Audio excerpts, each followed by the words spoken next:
sa mga susunod pa na mga araw, guys, no, lalong titindi ang paninira sa ating Pangulo sa susunod pang mga araw dahil po sa greed, no, ng mga kalaban niya sa politika na hindi po nila ma-contain ang kanilang mga greed.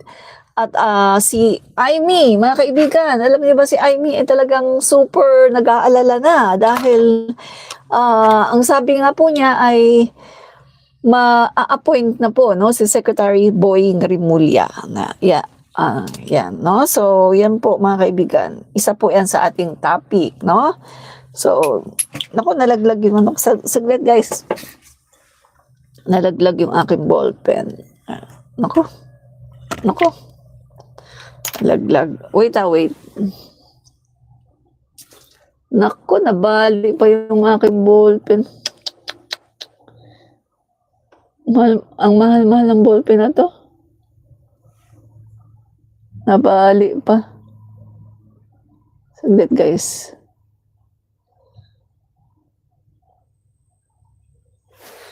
Yan. So, yan nga po mga kaibigan, no, yung ating topic. Yan. So, tayo ay start na at hindi na tayo magpapaligoy-ligoy. No?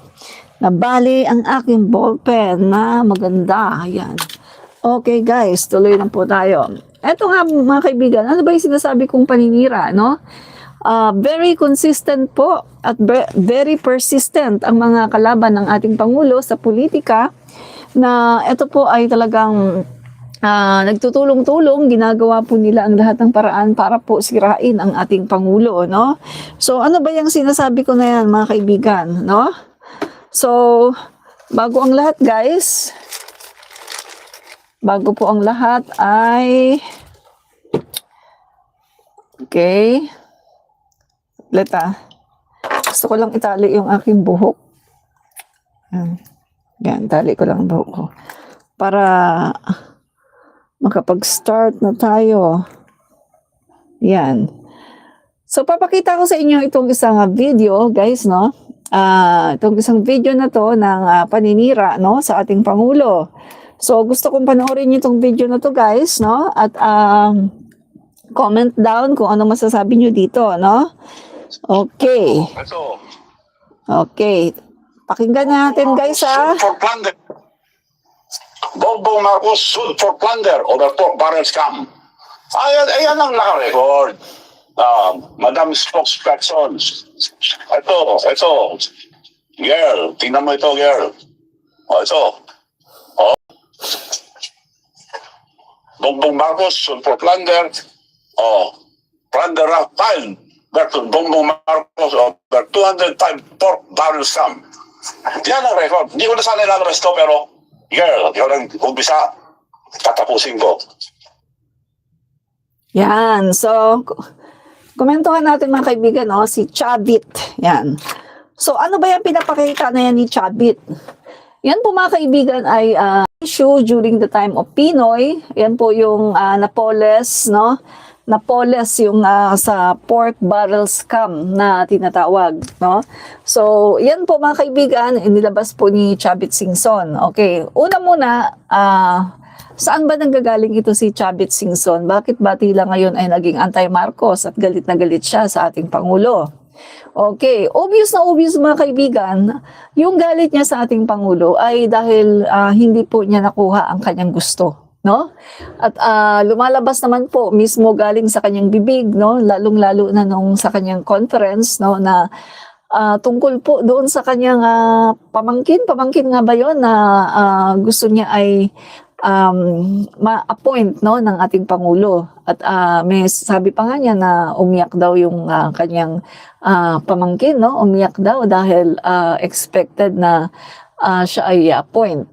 So, in short mga kaibigan, kitang-kita natin na yung pagiging anti-Marcos na ngayon ay dahil po hindi niya nakuha ang kanyang gusto.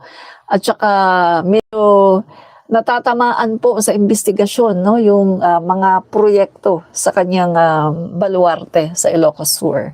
So, meaning to say mga kaibigan, kasi guys, si Chavit din po ay meron ding construction firm, no? Sa pagkakasabi po, no, sa mga balita ay meron din siyang involved din siya sa mga construction firm, no? So, dito kitang-kita natin na meron siyang interest, no, na hindi po naibigay ng ating pangulo. Katulad po ng mga anti-Marcos ngayon, ng mga hindi naibigay ng ating pangulo, no? Tulad ng mga Duterte. Bakit sila naging anti-PBBM? Dahil hindi naibigay ng ating pangulo yung kanilang mga hinihingi, yung kanilang mga ine-expect, at hindi po naibigay ng ating pangulo dahil mas pinili po ng ating pangulo ang bayan. Bayan muna, bayan bago ang mga kaibigan. Bayan muna, mga Pilipino muna, bago paboran ang mga kaibigan. Ganyan po ang ating Pangulo, no? Country first, the Philippines first. Bayan muna, ang interes muna ng bayan, ang interes muna ng mga Pilipino, ng Pilipinas, ang kanyang inuuna. Bago yung mga pamilya, kaibigan, no? Above all, bayan muna. Yan po ang ating Pangulo. So, kitang-kita po natin dito na hindi po niya kasi napaboran, no, si Chavit Singson. Kaya po, si Chavit ay mukhang naninira na, no, sa ating Pangulo. At ginagamit nga niya itong pork barrel daw, mga kaibigan, no, na alam naman natin, napakadali lang naman po i-debunk niyan eh. Sino po yung mga nakulong dyan po sa pork barrel scam? May kasama bang Bongbong Marcos? Di ba wala? Ang nakulong sa mga pork barrel scam, Jingo Estrada, Bong Revilla, at saka si Enrile, no, na panagot din, at may iba pa, no, si Napoles yung pinaka talagang nagsuffer diyan sa pork barrel scam. May nakita ba kayong nakulong na Bongbong Marcos, na nahatulan na Bongbong Marcos? Di ba wala? At nakakatawa pa mga kaibigan, ang pinapakita niya dyaryo, hindi judgment ng korte, no? Ang pinapakita ni Chavit Singson ay dyaryo, hindi judgment ng korte or ng kahit anong RTC court or Supreme Court. At isa pa mga kaibigan, isang napakalaking argument natin dyan. Sa panahon na yan, Pinoy yan eh. Pinoy, Aquino administration. Nakilala naman natin, Pinoy ay sobrang talagang anti-Marcos. At during that time, mga kaibigan, nakita naman natin, di ba, na lahat ng mga klaseng mga issue, talagang gusto nilang isyuhan, no? Lahat gusto nilang isyuhan si Pangulong Marcos, si PBBM, no? Gusto nilang magkamali, makita nila na magkamali si PBBM, makita nila na merong pagkakamali para kanilang talagang mapin down. Kasi Pinoy administration yan eh, galit na galit, no, kay PBBM, galit na galit sa mga Marcos, na never again ayaw nilang makabalik sa pwesto. So, just imagine mga kaibigan, during the time of Pinoy, ginawa lahat, no, ni Pinoy, no, na talagang ang mga Marcos ay hindi talaga makabalik. So, meaning to say, kung during that time, no, sa panahon niya ni Pinoy, guys, malabo na magkaroon ng pork barrel si PBBM. Bakit? Kasi ang nagkakaroon lang ng mga pork barrel ay ang mga kaalyado. Make sense? Kaya nga nakakatawa na isipin na si Chavit Singson ay nagkakalat ng fake news. Dahil alam naman natin na during the time of Aquino administration, si PBBM ay nasa minority. Minority. At alam din naman natin, mga kaibigan, na ang mga, katulad ng sinabi ko kanina, ang nakakakuha ng mga pork barrel ay yung mga nasa majority. At alam naman natin kung kaninong administrasyon yon. Aquino administration. Noynoy Aquino administration na isang anti-Marcos. So meaning to say, mga kaibigan, doon pa lang kita na mali eh, di ba? Hindi magkakaroon ng pork barrel si PBBM dahil siya ay Marcos. At dahil siya ay membro ng minority. At pangatlo mga kaibigan, hindi talaga tatanggap ang ating Pangulong BBM or Bongbong Marcos during that time, no, hindi talaga siya tatanggap ng pork barrel dahil alam naman natin mga kaibigan na ang ating Pangulo na si PBBM during the time maingat yan guys. Kasi alam niya na konting pagkakamali lang ay tapos na ang kanyang karir. Dahil Aquino administration yan. Kalaban, hindi niya kakampiyan. Hindi siya niyan ibaback upan, hindi siya niyan ipagtatanggol. Aquino administration yan. At mag-aantay lang sila ng kaunti, no? Kahit kaunti man lang na butas para talagang akusahan si PBBM ng plunder o kahit na anong kaso. Mag-aantay lang sila guys, no, ng pagkakataon para kanilang masira si PBBM. But anong nangyari? O sabi ni Chavit Singson, may kaso daw, may kaso. O kung sakali man na totoo na kinasuhan, kung sakaling totoo na kinasuhan, napatunayan ba? Di ba hindi? Take note Aquino administration yan. Kung talagang merong pork barrel si PBBM, di ba dapat nakulong yan? Kasi Aquino administration yan. Pero sino ang mga nakulong? Di ba? Wala sa listahan si PBBM. At isa pa mga kaibigan doon sa report no ng mga pangalan no na binigay ni Napoles, walang nakalagay na Ferdinand Bongbong Marcos Jr. Walang nakalagay. Andali guys, tingnan natin kung masi-search natin yung video na yun na ibinalita no sa ibinalita sa ABS-CBN yung mga kongresista, mga senador no na merong pork barrel. Yan. So natin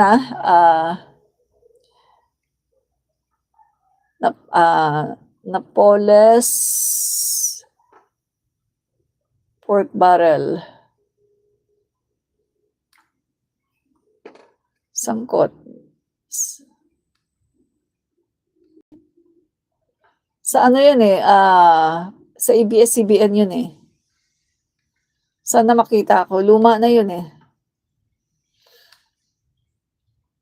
Lumang ano na yun guys dali At ito yata. Sandali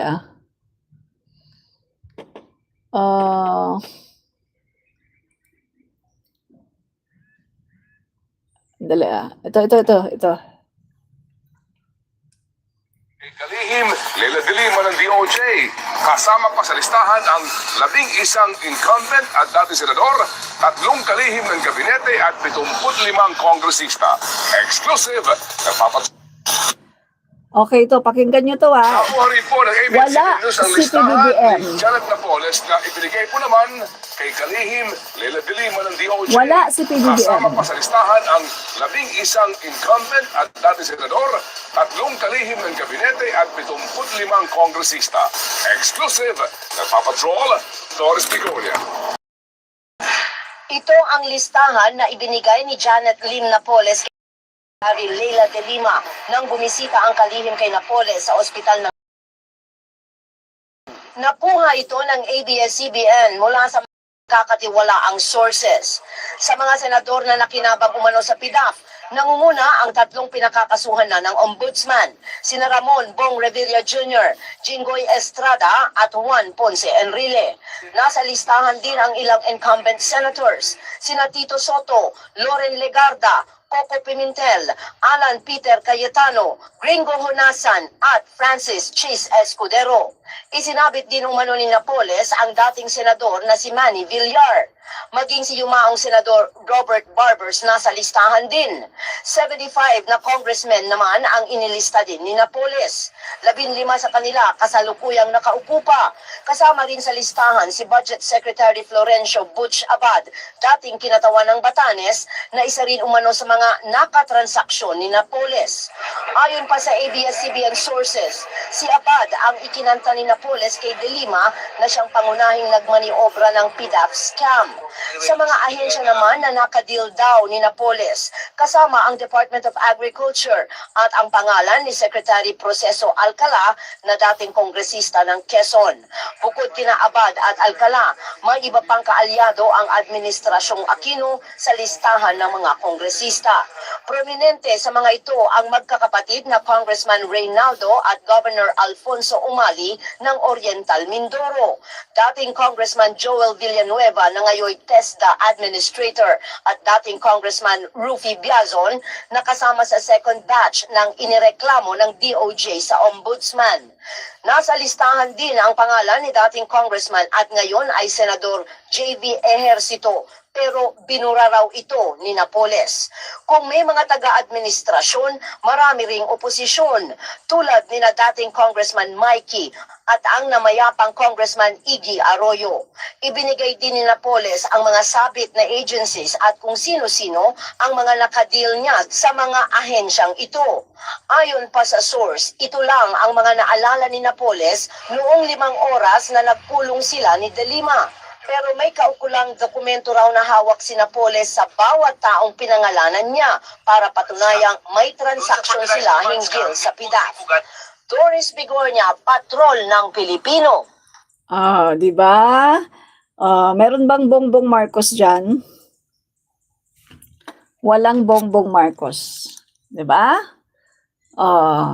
Ano kayo ngayon? Napahiya kayo ngayon, no? ABS-CBN, anti-Marcos yan.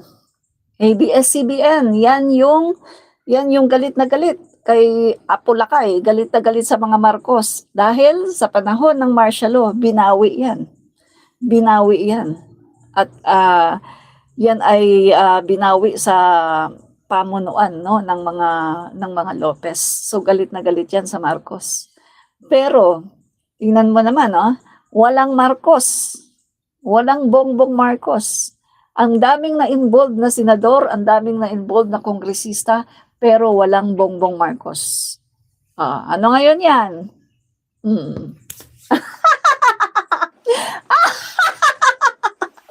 Kahit kasi akusahan niyo ang Pangulo namin ay malinis. Malinis ang aming Pangulo. Kaya wala kayong magagawa. Malinis ang Pangulo namin. Hindi nyo yan, kahit akusahan nyo ng akusahan, wala kayong makikita. Kita mo, kaya saan nagre-resort ngayon ang mga DDS? Bangag, bangag, bangag. Yun na lang ang kaya nyo.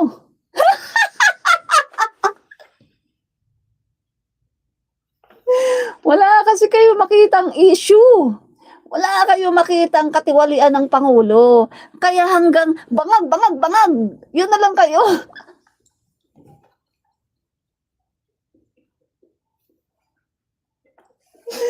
Di ba? Ayan na naman. 20 minutes pa lang ako dito. 20 minutes pa lang ako nagla-live. Naha-high blood na agad sa akin ang mga DDS.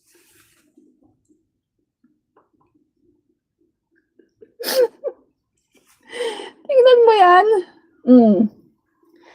20, take note ha, 20 minutes pa lang akong nagla-live. Super naha-high blood na sa akin ang mga DDS. Take it easy. Easy lang kayo. Baka mamaya ma-stroke, no? Baka ma-stroke. So easy lang kayo ha, easy. Huwag masyadong stress. Masyado ba akong stressful? Nakaka-stress ba ang katotohanan? So, Chabit, nasan ka na, Chabit? So, ano na, yung sinasabi ni Chabit na tungkol sa sa pork barrel, ano ngayon? Kita nyo na, di ba? Yan ang sinasabi ko sa inyo. Huwag kayong mag-fake news, no? Dahil hindi kayo magtatagumpay. Huwag kayong magpapaniwala at huwag kayong gagawa ng fake news dahil kapag fake news, napakadali lang i-debunk niyan. Ano ang gamit natin? Katotohanan. Dinidebunk natin ang mga fake news gamit ang mga katotohanan. Ayun lang ang biruin mo ha. Naglabas si Chabit ng printed na dyaryo na kinasuhan daw ng plunder si PBBM. Yun lang. Kinasuhan. My God. Pag sinabi mo bang kinasuhan, ibig ba sabihin guilty? Dito nga, kitang-kita nyo, di ba? Kitang-kita nyo sa video na pinakita ko. yung mga kinanta ni Napoles, walang Bongbong Marcos na pangalan. Walang Bongbong Marcos. Ang daming senador, ang daming congressman, pero walang Bongbong Marcos. Wait lang nga, may kumakatok. Anong ko lang ang pintuan. Saglit. Wait. Saglit.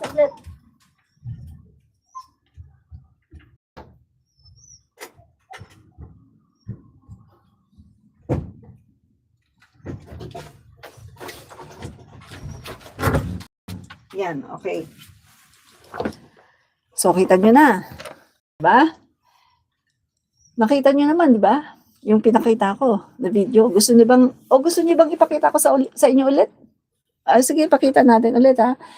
Para doon sa mga ngayon lang dumating. Pakita ulit natin. Ito yung video, no? Okay. Tingnan nyo ha. Tingnan nyo maigi. Nakakuha rin po ng ABS-CBN News ang listahan ni Janet Napoles na ibinigay po naman kay kalihim Leila de Lima ng DOJ. Kasama pa sa listahan ang 11 incumbent at dating senador, 3 kalihim ng gabinete at 75 kongresista. Exclusive, nagpapatrol, Doris Bigonia.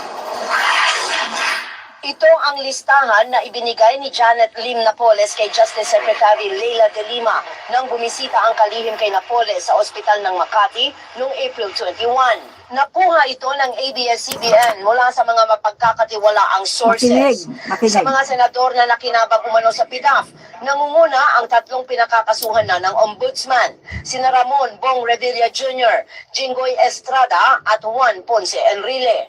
Nasa listahan din ang ilang incumbent senators, sina Tito Soto, Loren Legarda, Coco Pimentel, Alan Peter Cayetano, Gringo Honasan at Francis Chis Escudero.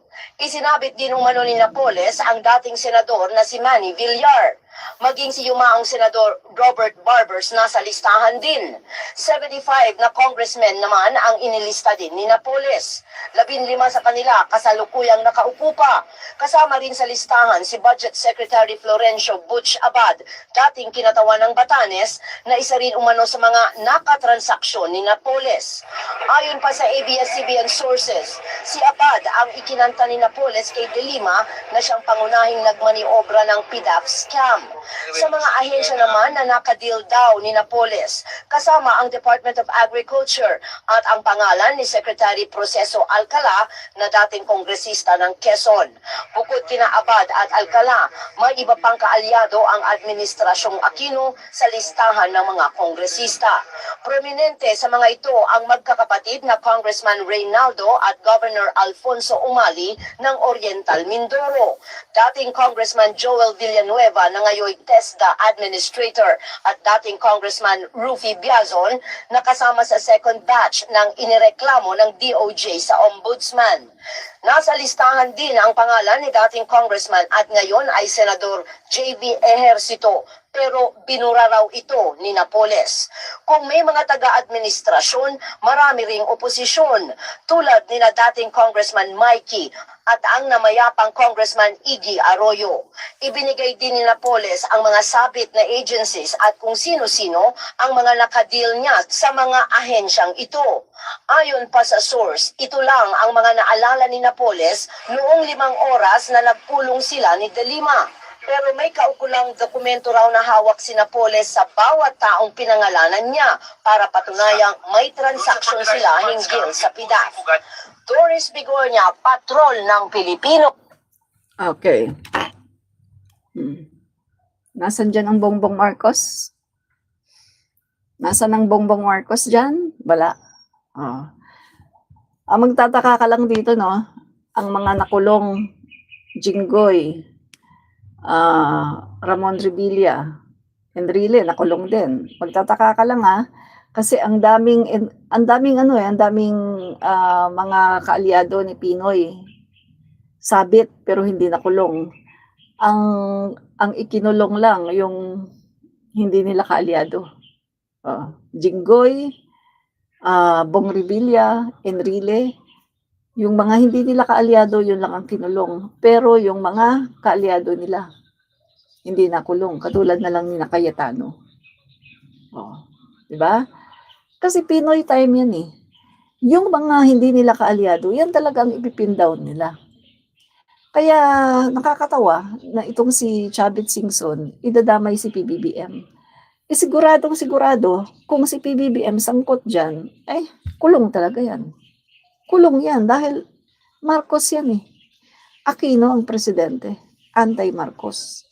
At konting-konti lang ang inaantay ni Pinoy na magkamali si PBBM para ipakulong niya. At para hindi makabalik ang Marcos. Pero bakit wala?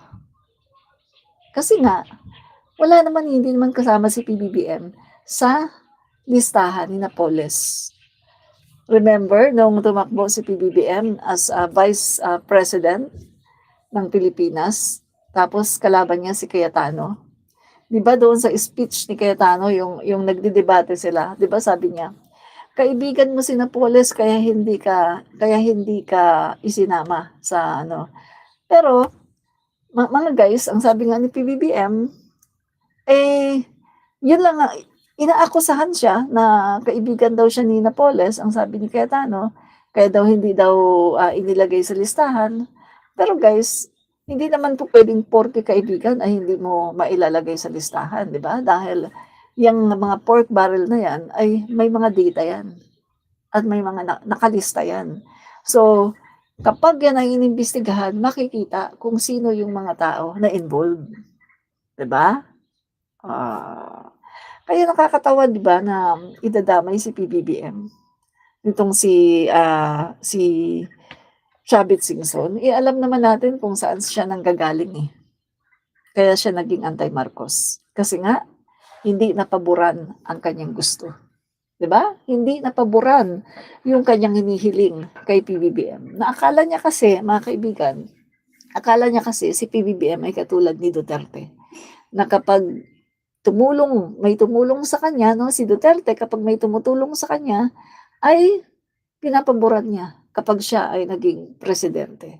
Hindi po ganyan si PBBM. Iba ang aming Pangulo. Dahil mas pinipili ng aming Pangulo ang bayan. Bayan muna, ang mga Pilipino muna, ang interes muna ng mga Pilipino bago ang lahat.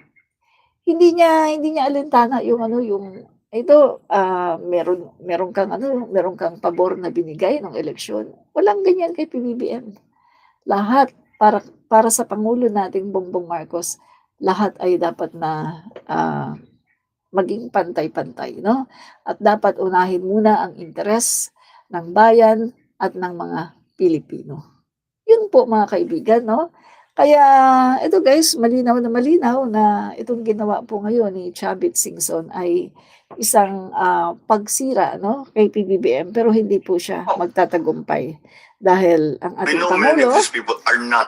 ating Pangulo, mga kaibigan, ay mabuting Pangulo. At kaya tayo ngayon nagkakaroon ng malawak na pananaw, malawak na kamulatan patungkol sa mga korupsyon na nangyari sa flood control projects ay dahil yan sa ating Pangulo. Ang Pangulo natin, PBBM, ang nagmulat sa mamamayang Pilipino para malaman ng mamamayang Pilipino na ganito pala ang nangyari, na niloloko pala tayo ilang dekada na ang nakakalipas, no? Na dekada na pala nangyari itong mga korupsyon na to. Pero ang Pangulo natin, mga kaibigan, siya ang whistleblower, siya ang nag-expose ng lahat ng katiwalian na to. Dahil, ang sabi nga ng Pangulo natin, gusto niyang wakasan ang mga korupsyon na to sa kanyang kapanahunan. At eto mga kababayan, no, wawakasan niya ng ating Pangulo sa kanyang panahon. No? Hindi po papayag ang ating Pangulo na aalis siya, no, sa pagiging president ng Pilipinas na hindi mawawakasan ang lahat ng ito, no? So yan po mga kaibigan ang gagawin ng ating Pangulo. Wawakasan po niya ang lahat ng korupsyon na nangyayari sa ating gobyerno, no? So kaya magpasalamat po tayo dahil meron tayong Pangulo na talaga namang merong concern, no, sa ating bayan, 'di ba? Yan. So, mga kaibigan, no, flex din po natin itong World Bank, no? Okay. World Bank, mga kaibigan, no? Ang World Bank po ay nasa likuran ng ating Pangulo, mga kababayan, no? Okay, yan, okay. Ang World Bank po, mga kaibigan, ay nasa likuran ng ating Pangulo at talaga namang sumusuporta, guys, no, sa lahat ng mga programa ng ating Pangulo.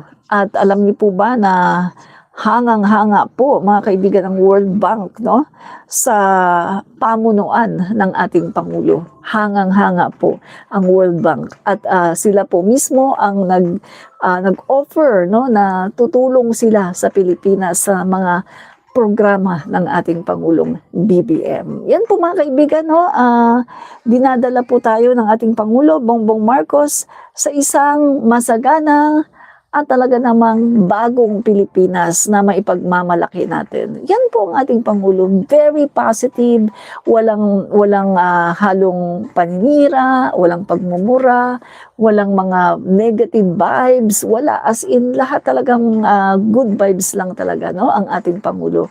At yan po ang Pangulo natin, mga kaibigan, na hinihiling, no, ng taong bayan na ma-extend pa ng 20 years. Dahil ngayon lang po tayo nakaranas, mga kaibigan, na nagkaroon tayo ng Pangulo na talagang nakikita, no, bumababa on the ground, nakikita, nahahawakan, nakakausap at nayayakap kahit ng mga Pilipino, na mga maliliit, mga mahihirap na mga Pilipino. Talagang ang Pangulo po natin ay very visible sa mata ng sambayan ng Pilipino. Ngayon lang tayo nagkaroon ng ganitong Pangulo, mga kaibigan, no? Sa totoo lang, guys, no, kapag sumasama kami sa mga event ng Pangulo, yung namimigay ng land title, namimigay ng mga makabagong makinarya, mga traktora, namimigay ng mga patient mobile vehicles, namimigay ng kung ano-anong mga pangangailangan, no, at mga iba-ibang mga proyekto na napupuntahan natin, no, sa ginagawa ng ating Pangulo. Alam niyo, mga kaibigan, kapag kami ay nakakapag-interview, isa lang ang gusto ng tao. Isa lang ang sinasabi ng tao: extend PBBM. Extend po natin si PBBM dahil si PBBM talaga ang magpapaunlad sa ating bayan. At nakikita po yan ng sambayan ng Pilipino. Hindi po bulag ang mamamayang Pilipino.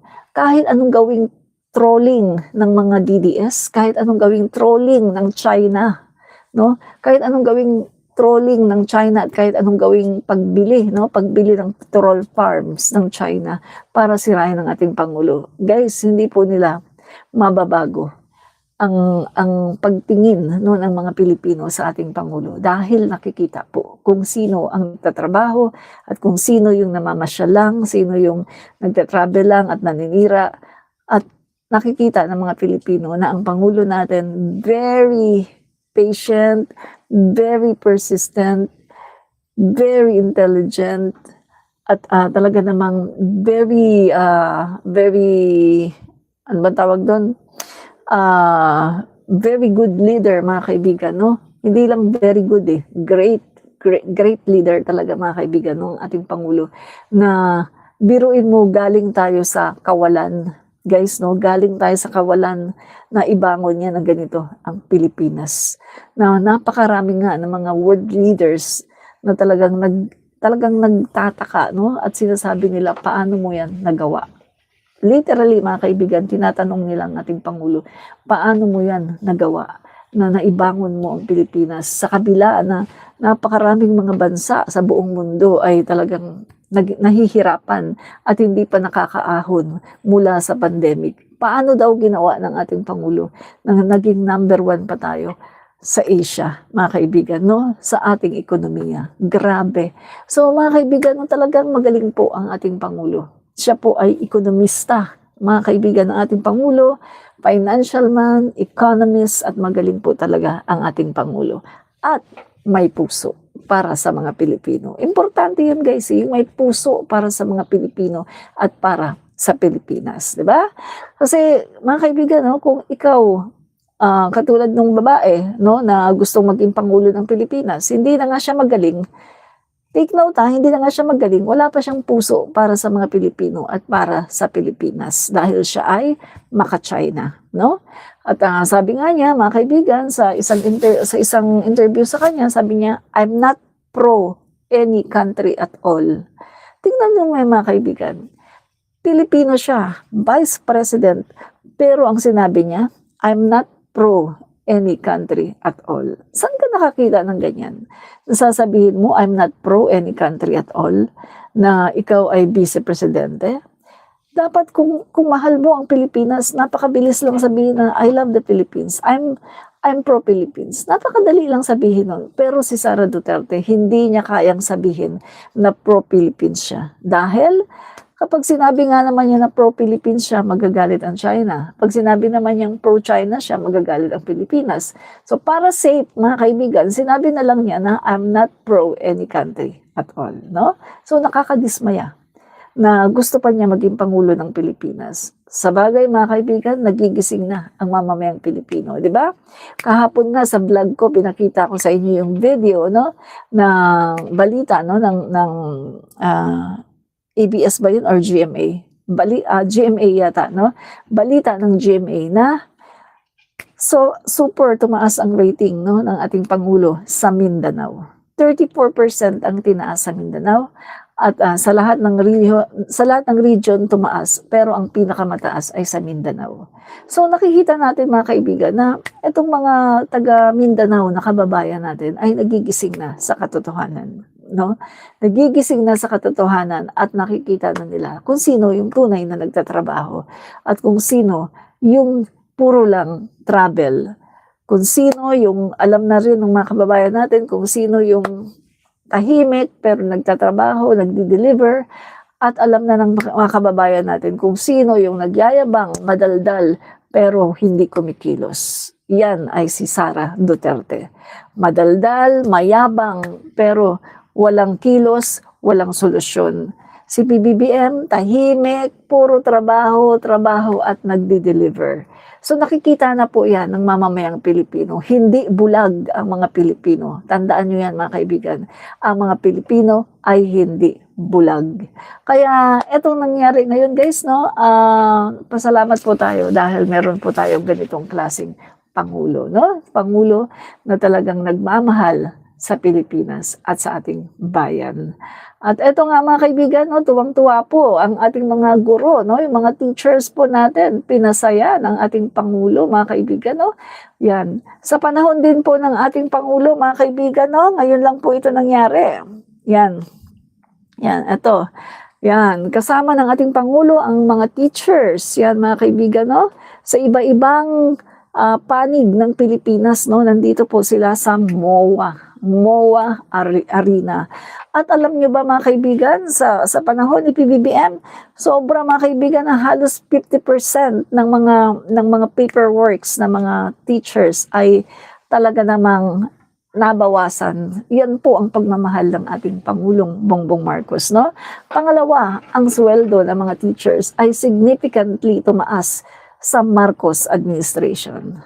Pangatlo, mga kaibigan, dumami significantly ang mga teachers. Hindi na sila masyadong haggard ngayon sa kanilang trabaho. At pang-apat mga kaibigan, ang mga teachers natin ay hindi mamamatay na teacher 1 lang. Dahil ang Pangulo natin sa programa po ng ating Pangulo, ang lahat ng teacher ay magkakaroon ng oportunidad para tumaas ang kanilang ranking. Sa panahon po noon, and even sa panahon ni Duterte, teacher 1 ka, mamamatay ka teacher 1 din. Pero ngayon sa panahon ni PBBM, hindi na po yan. Hindi na yan mangyayari dahil sa programa ng ating Pangulo na hindi po pwede na teacher 1 ka tapos mamamatay kang teacher 1. Kailangan mag-level up. Lahat po ngayon sa panahon ni PBBM, may opportunity na po na mag-level up. Teacher 1 ka, pag ikaw ay nawala, mataas na ang level mo. Yan po ngayon mga kababayan, no? Ang Marcos administration, isang administrasyon na makatao, makadiyos, makabansa, makapilipino. Ito po ang administrasyon na talagang kinukover po niya ang lahat po ng sektor ng lipunan. Ito ang administrasyon na may puso, makatao, makapilipino, na talagang inaalala, iniisip, inaalalayan ang bawat sektor ng lipunan at ang bawat Pilipino. Kahit ikaw ay mahirap, pinakamahirap, kahit ikaw ay kung sino ka man, walang pipiliin. Ito ang Marcos administration, isang makatao na administrasyon, makadiyos na administrasyon na talaga namang kumakalinga sa lahat ng mga Pilipino. Kaya mga kaibigan, no, isa po ako din, no, sa talagang gustong-gusto ko, extend natin ang ating Pangulong Bongbong Marcos hanggat maaari, no, 20 years more para sa ating Pangulong PBBM. Nang sa ganun, mga kaibigan, ay talagang malasap natin ang isang talagang renewed Philippines, bagong Pilipinas, no? So, only in the time of President Marcos na nakakaranas tayo ng ganito. Hindi natin ito naranasan sa panahon ng mga Duterte. Dahil sa panahon ng mga Duterte, puro lang negative, no? Puro lang pagtsugi sa ating kababayan. Puro lang mumurahin ang mga mahihirap, no? PI daw yung mga mahihirap. Mama, sa gutom. Sabi ni Duterte, no, mahirap kayo, PI kayo. Kayo sa gutom. Oh, kina-curse niya. Duterte curse the Filipino people na mahirap kayo. Ang hirap sabihin, baka maano ako sa ano, no? May mura no? O, ipakita na lang natin yung video, no? Yung video ni Duterte. Yan. Mahirap kayo. To. Modernize yan. Umalis kayo. Ayan. Pag hindi nyo na-modernize yan, Ayan. umalis kayo. Mahirap kayo. Putang ina. Sige. Magtiis kayo sa hirap at gutom. Wala akong pakialam. January. Pansin nyo ba? Nagsigawan pa ang mga DDS. Guys, yan ang mga DDS. Sila ay mga bugok. Biruin mo, minura na. Mahirap kayo. PI, wala akong pakialam. Mamatay kayo sa gutom. Nagsigawan pa at nagpalakpakan ang mga DDS. Yan ang mga DDS, mga kaibigan. Yan ang mga DDS, no? Ganyan po sila. Ganyan po sila ka, ano ba tawag doon? Ganyan sila ka bugok. Di ba? Oo. Okay, no? Mahirap kayo. Putang ina. Sige. Magtiis kayo sa hirap at gutom. Wala akong pakialam. January 1. Pag Diba? hindi nyo na-modernize yan. So hanggang doon lang siya, guys, no? Hanggang doon lang siya. Takot, mamatay. Ako ang bahala sa inyo. Mga DDS. Sa bagay, ilan lang dito ang magpunta sa langit. Tuwan-tuwa ang mga DDS. Inferno yan. Kay Jesus! Alam ko, Prebo, huwag kayong matakot. Hintayin ko kayo doon.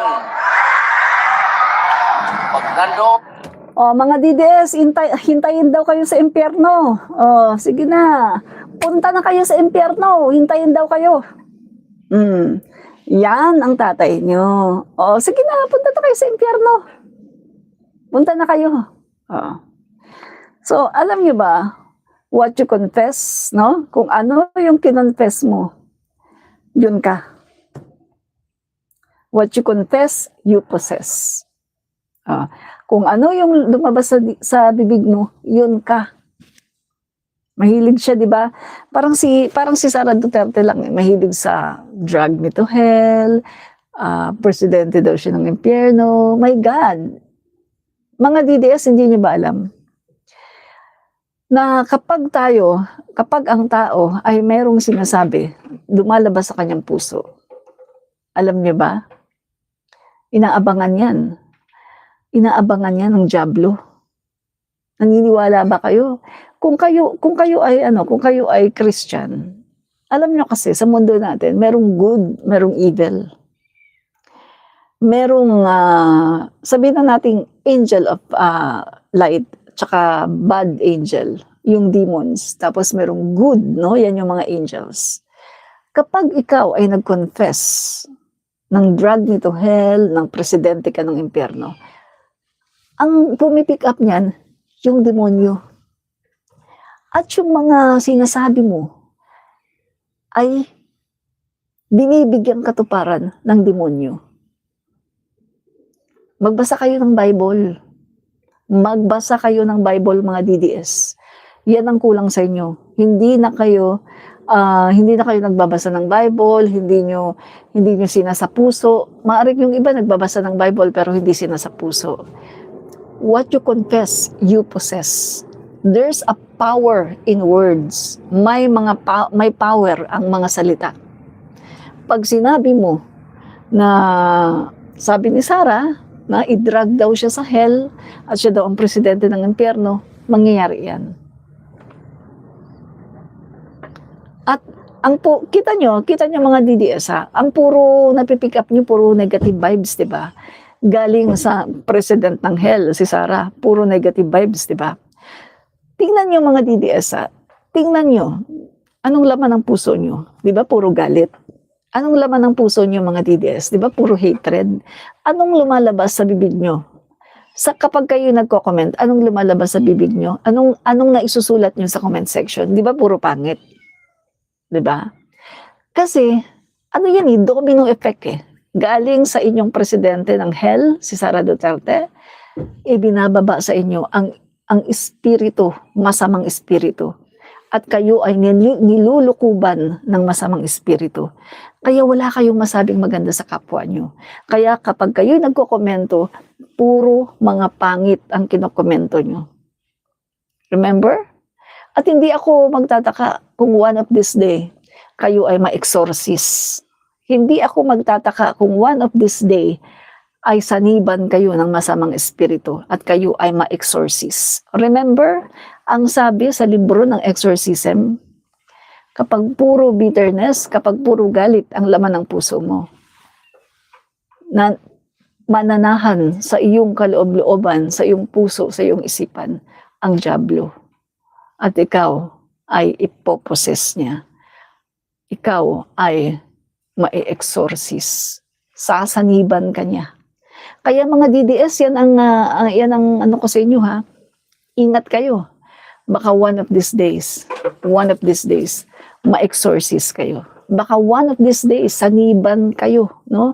ng dyablo at talagang bumula ang bibig nyo, pagkatapos mandisik ang inyong mga mata, at kayo ay na-exorcist na. Dahil sa masamang espiritu na lumulukob sa inyo, nanggaling sa inyong presidente ng impyerno na si Sara Duterte.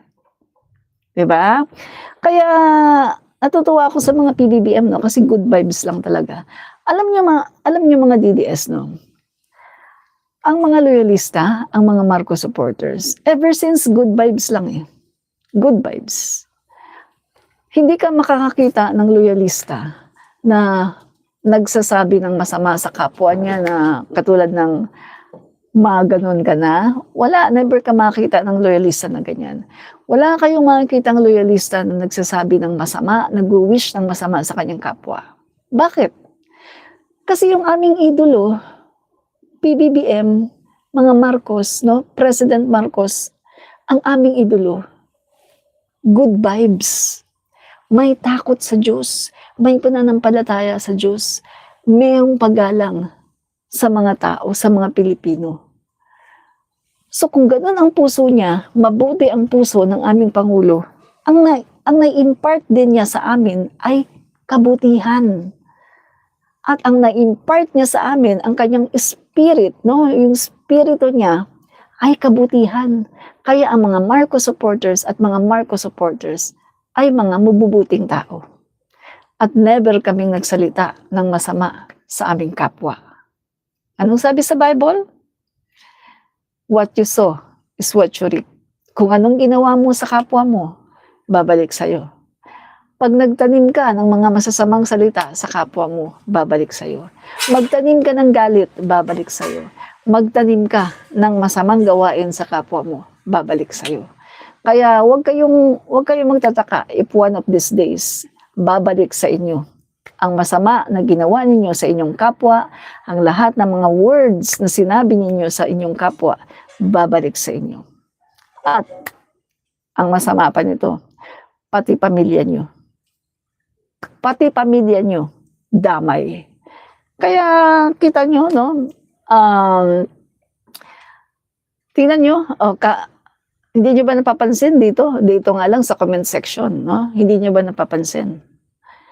Nakita nyo naman siguro, maraming DDS dito. Nakita nyo naman siguro kung gaano kasama ang mga komento ng mga DDS dito.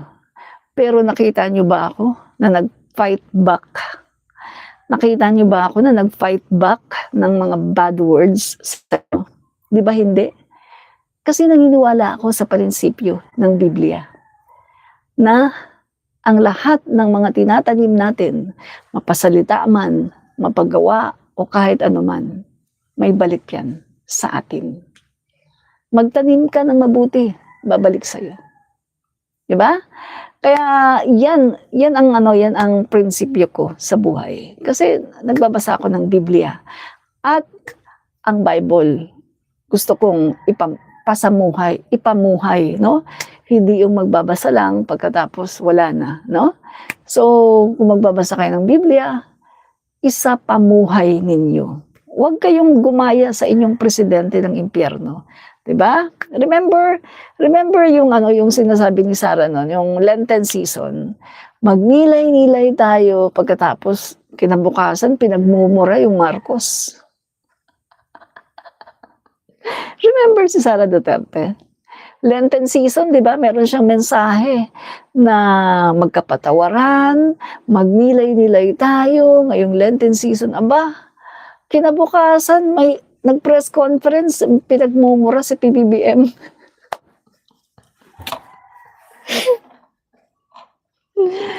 Alam niyo dapat, walk the talk.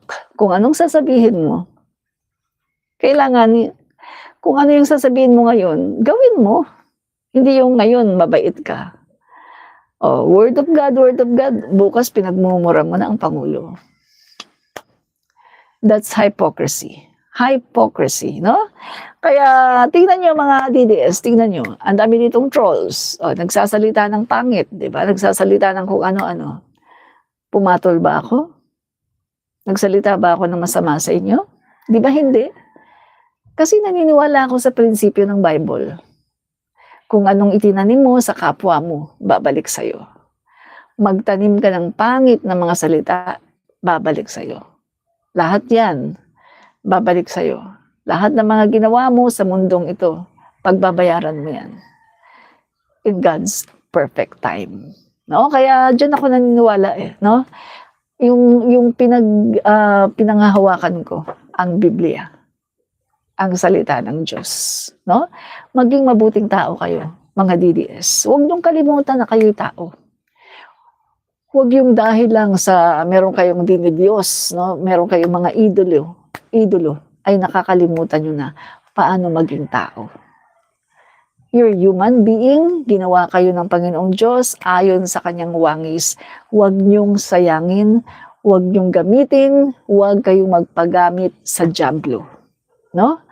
Magsisi kayo sa inyong mga kasalanan, mga nagawa niyong kasalanan, mga nasabi niyo na hindi maganda, magsisi kayo sa inyong mga kasalanan. Remember, nandito na tayo sa last days, no? Nasa last days na tayo. Remember, andyan na ang sinasabi sa Revelation, nations rise against nation. Yan na, naggigirahan na ang mga bansa. At may nakikita na rin tayo ngayon na nagtsutyugihan na anak at magulang. Isa yan sa sinasabi sa Bible. Tsutyugihin ng anak ang kanyang ina at ang kanyang ina tsutyugihin ng kanyang anak. Nasa Biblia yan. Hindi ba ko lang yung word para hindi tayo maano ng YouTube. Nasa Bible yan. Yung mga nakikita natin ngayon, yung climate change, pagbabago ng mga klima, na nagiging abnormal na yung climate natin, nasa Bible yan. Isa yan sa tanda na days na tayo. Mga DDS, huwag kayong pagharian puot sa inyong kapwa. Bagamat pagharian kayo ng pag-ibig sa inyong kapwa at huwag niyong kakalimutan na kayo ay tao. Nang dahil lamang sa pagmamahal niyo sa mga Duterte, kayo ay nagiging devil. Kayo ay nagpapasakop sa masamang espiritu. Diba? So, isa pa, rebellion. Rebellion. Ang ginagawa ninyo ngayon sa ating Pangulo is a rebellion. Rebellion yan. Alam nyo ba, the first sin, ang unang-unang kasalanan sa Biblia, rebellion. Alam nyo ba yan? Alam nyo ba na galit ang Panginoon sa rebellion? Alam nyo rin ba kung bakit ibinagsak sa lupa si Lucifer at ang 1/3 ng mga angel? It's because of rebellion. Bakit siya nagrebelde? Dahil sa kanyang pride. Anong sinabi ni Lucifer? Gusto daw niyang maupo doon sa trono ng Diyos. Gusto niya maging Diyos. Ngayon, i-anggulo natin ngayon sa nangyayari ngayon sa ating gobyerno. Si PBBM ang presidente. Si Sara, vice-president. Ang gusto ni Sara, tanggalin si PBBM para maupo siya sa pwesto. Gumagawa ngayon si Sara ng lahat ng paraan para tanggalin si PBBM para maupo siya sa pwesto. So nakikita natin ngayon, si Sara ang nasa. Guys, para siyang si Lucifer. Para siyang si Lucifer. Na nakita niya na ang Diyos, pinakamakapangyarihan sa lahat, nakaupo. Pero anong sabi ni Lucifer? Gusto niyang maging Diyos. Gusto niya siya ang maupo sa trono. Kaya nagrebelde siya. Ginawa niya ang lahat para tanggalin sa pwesto ang Diyos para siya ang maupo. Katulad ni Sara Duterte. Nakita niya si PBBM, presidente, nakaupo. Gusto niyang tanggalin para siya ang maging Pangulo. Diba? Makes sense. Unang kasalanan, guys, sa Biblia, rebellion. Anong ginawa ng Diyos? Dahil siya ang pinakamakapangyarihan sa lahat. Ang nangyari, si Lucifer, ang ginawa niya, ibinagsak niya sa lupa, kasama ng mga 1/3 ng mga angels na sumama sa rebellion. Yan ang nangyari. God hate rebellion. Ayaw na ayaw ng Diyos ng pagre-rebelde. Kaya nga 'di ba, inutos niya sa Biblia, magpasakop kayo sa gobyerno, magpasakop kayo sa mga leader, magpasakop kayo sa nanunungkulan. Regardless, whatever, kung sino man yan, kung ano man yan, kung meron siyang kasalanan na nakikita nyo, kung meron siyang mga pagkukulang, anong sabi ng Diyos? Sinabi ba ng Diyos na magrebelde? No, ang sabi ng Panginoon, ipanalangin mo. Ipanalangin mo ang lahat ng nakikita mo na masama na ginawa niya. At ang Diyos ang gagawa ng paraan para siya maalis sa pwesto. Hindi sinabi ng Diyos na magrebelde kayo. Even in the time of Jesus Christ, di ba? Anong nangyari noon? Gusto ng mga Israelita na magrebelde si Jesus. Gustong gamitin ng mga Israelita si Jesus against the Roman Empire. Pero anong sabi ni Jesus? Sumunod. Sumunod. Di ba? Hindi niya hinahayaan ang pagre-rebelde. At isang araw, di ba, anong ginawa? Inaano siya, gusto siyang ipin down ng mga Pariseyo. Tinanong siya, kasi gusto siyang hanapan ng kaunting butas, kahit kaunting butas na maaakusahan nila si Jesus ng rebellion. Wala silang makita kasi si Jesus hindi talaga nagre-rebelde. So ginawa nila isang araw, tinanong nila ngayon si Jesus na kung yung tungkol sa tax, kung dapat daw ba magbayad ng tax dito kay Caesar. Ino-oppress na yung mga tao. Anong sagot ni Jesus? Magpakita kayo ng coins. Magpakita daw ng coins. Bigyan daw siya ng coins. Nung binigyan nila si Jesus ng coins, anong sabi ni Jesus? Sino ang nakalarawan dito? Tinanong niya yung mga Israelita, yung mga tao, sino ang nakalarawan dito? Ang sabi ng mga tao, Caesar. Anong sabi ni Jesus? Anong sagot ni Jesus? Then, give to Caesar what is for Caesar, and to God what is for God. Ibigay nyo kay Caesar ang para kay Caesar, at ibigay nyo sa Diyos ang para sa Kanya. Di ba? Ang talino ng ating Panginoong Hesus. Kasi pilit siyang gusto siyang makitaan ng mga Pariseo na meron siyang pagre-rebelde. Hindi talaga nila makita na nagre-rebelde si Jesus. Kaya ang ginawa nila, tinatrap nila ngayon. Kaso nagkamali sila Kasi ang sabi ni Jesus, ibigay mo kay Caesar ang para kay Caesar, at ang sa Diyos. At sa Diyos ang para naman sa Diyos. Kasi yung nakalagay sa coin na picture kay Caesar. At ang tinatanong ng mga Pariseo kung dapat daw ba magbayad ng taxes kay Caesar. Masyado na daw malaki yung tax, na-oppress yung mga mamamayan. Akala nila sasabihin ni Jesus, hindi, huwag kayo magbayad. Kaso ang sabi ni Jesus, sino ang nasa larawan? Sino ang nasa coin? Si Caesar. Ibigay nyo kay Caesar yung para kay Caesar. At sa Diyos ang para sa Diyos. Di ba? So, si Jesus never siya nag-encourage ng rebellion. Kaya anong sinasabi sa Bible? Malalaman mo kapag mali ang pinapagawa sa'yo. Kapag ini-encourage kayo na magrebelde. Kapag ini-encourage kayo na mag-go against the government. Ibig sabihin, mali ang pinapagawa sa inyo. Ibig sabihin, mali ang sinasabi sa inyo. At ibig sabihin, mali ang inyong pina-follow. Bakit? Kasi tinuturuan kayo ng mali. Ang pagre-rebelde ay hindi naaayon sa will ng Panginoon. Ayaw ng Diyos ng pagre-rebelde. Ayaw niya yan. Pero yan ang pinapagawa sa inyo ni Sarah, ang magrebelde. At yan ang inyong sinusunod. Mas sinusunod nyo pa si Sarah kaysa sa Diyos. Mas sinusunod nyo si Sarah kaysa sa Biblia. Ang inyong Diyos ay si Sarah. Alam niyo, sa totoo lang ngayon sa panahon ngayon, parang wini-wish ko nga, sana mag-second coming na. Sana dumating na kaagad si Jesus. Para tingnan natin ang gagawin ng mga DDS. Siguro magsisisi itong mga DDS at talagang magpapalahaw sa iyak. Patawarin mo kami, Lord, patawarin mo kami. Pero, anong sabi sa Bible? Anong sabi sa Bible? Pag dumating na ang araw na yan, ng paghuhukom, yan yung araw na hindi ka na pwedeng magsisi.